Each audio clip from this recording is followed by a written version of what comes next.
கர்த்தருடைய பரிசுத்த நாமம் மகிமைப்படுவதாக. 3/6/2026 புதன்கிழமை, புதிய நாள், புதிய கால வேளைக்காய் கர்த்தர் நன்றியோடு துதிக்கிறேன், ஸ்தோத்திரிக்கிறேன்.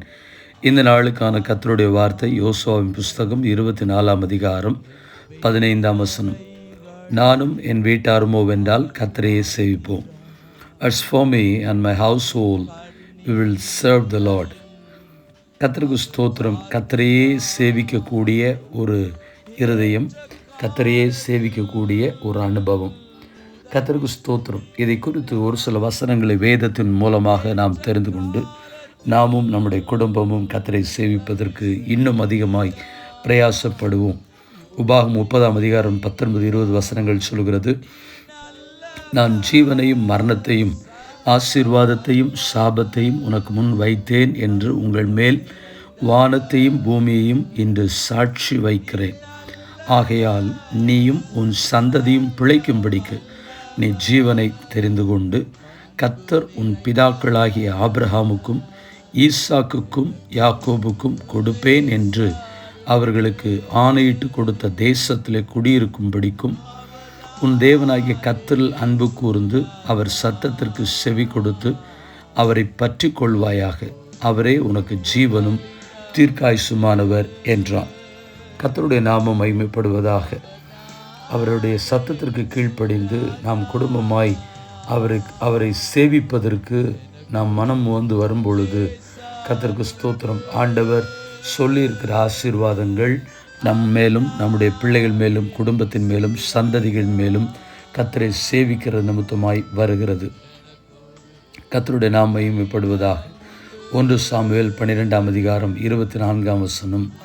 நீங்கள் எப்படியும் கர்த்தருக்கு பயந்து உங்கள் முழு இருதயத்தோடும் உண்மையாய் அவரை சேவிக்க கடவீர்கள்.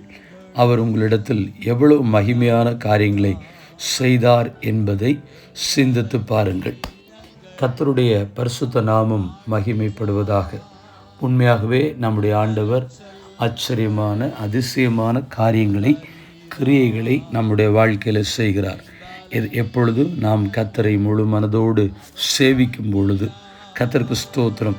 குடும்பமாய் கர்த்தரை இன்னும் அதிகமாய் பாடி கர்த்தரை ஆராதிப்போம்.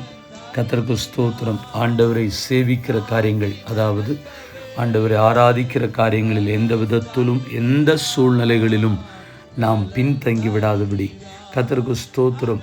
ஒருவேளை தனிப்பட்ட கருத்து வேறுபாடுகள் இருந்தாலும் திருச்சபையினுடைய காரியங்களிலும் நாம் பின்தங்கி போகாதபடிக்கு கர்த்தரோடு கூட இருக்கிற காரியத்திலும் ஆண்டவரை சேவிக்கிறதிலும் நாம் முக்கியப்படுத்தி வாழ்வோம்.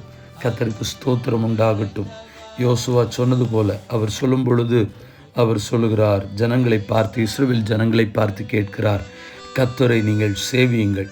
நீங்கள் கர்த்தருக்கு பயந்து அவரை உத்தமமும் உண்மையுமாய் சேவித்து உங்கள் பிதாக்கள் நதிக்குள் அப்புறத்திலும் எகிப்திலும் சேவித்த தேவர்களை அகற்றிவிட்டு கர்த்தரை சேவியுங்கள் சொல்லிட்டு மறுபடியும் இஸ்ரவேல் ஜனங்களை பார்த்து சொல்கிறாரு, ஒரு வேளை உங்களுக்கு கர்த்தரை சேவிக்கிறது உங்களுடைய பார்வைக்கு ஆகாததாய் கண்டால் பின்ன யாரை சேவிப்பீர்கள் என்று இன்று தெரிந்து கொள்ளுங்கள். நதிக்கு அப்புறத்தில் உள்ள உங்கள் பிதாக்கள் சேவித்த அந்த விக்கிரக ஆராதனை ஆகிய தேவர்களை சேவிப்பீர்களா?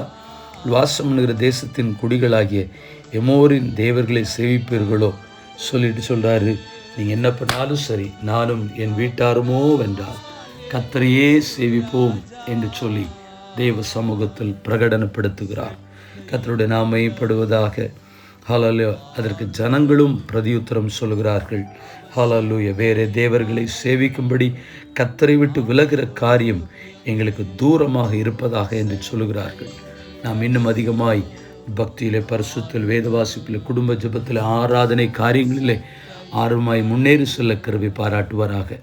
கண்களை மூடி ஜெபிப்போம். பரிசுத்தம் உள்ள நல்ல தேவனே, இந்த ஆசீர்வதிக்கப்பட்ட புதிய நாள் கால வேளைக்காக நன்றி செலுத்துகிறோம்.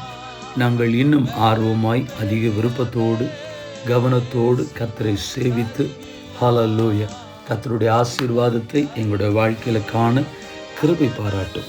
ஆண்டவரே, கர்த்தரை சேவிக்கிற காரியங்களிலே எந்த தனிப்பட்ட மனிதனோ, குடும்பமோ, பிள்ளைகளோ பின்தங்கி போகாதபடி கர்த்தருக்கு முதலிடம், ஆராதனை முதலிடம், கர்த்தருடைய சமூகம் முதலிடம், கர்த்தருடைய சபை முதலிடம் என்று சொல்லி முக்கியப்படுத்தி வாழ ஒவ்வொருத்தருக்கும் கிருபை பாராட்டும்.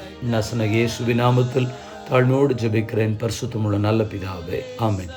வாழ்த்துக்களுடன் ஜெபங்களுடன் pastor Jebadas. WhatsApp 934-5353-730. May Jesus bless you all. Amen. கர்த்தருடைய நாமம் மகிமைப்படுவதாக. நேற்றைய கேள்வியும் பதிலும். என் ஆண்டவனே, உமது அடியேன் உம்முடைய செவிகள் கேட்க ஒரு வார்த்தை சொல்லுகிறேன், கேட்பீராக. யார் யாரிடத்தில் சொன்னது? யூதா யோசேப்பிடம் சொன்னது. ஆதியாகமம் 44:18. இந்த நாளுக்கான கேள்வி, நீயும் உன் தகப்பன் வீட்டார் அனைவரும் சாகவே சாக வேண்டும். யார் யாரிடத்தில் சொன்னது? மீண்டும் வார்த்தைகளுடன் ஜெபங்களுடன் நாளைய தினத்தில் உங்களை சந்திக்கிறேன். கிருபை எங்களோடு கூட இருப்பதாக. ஆமென்.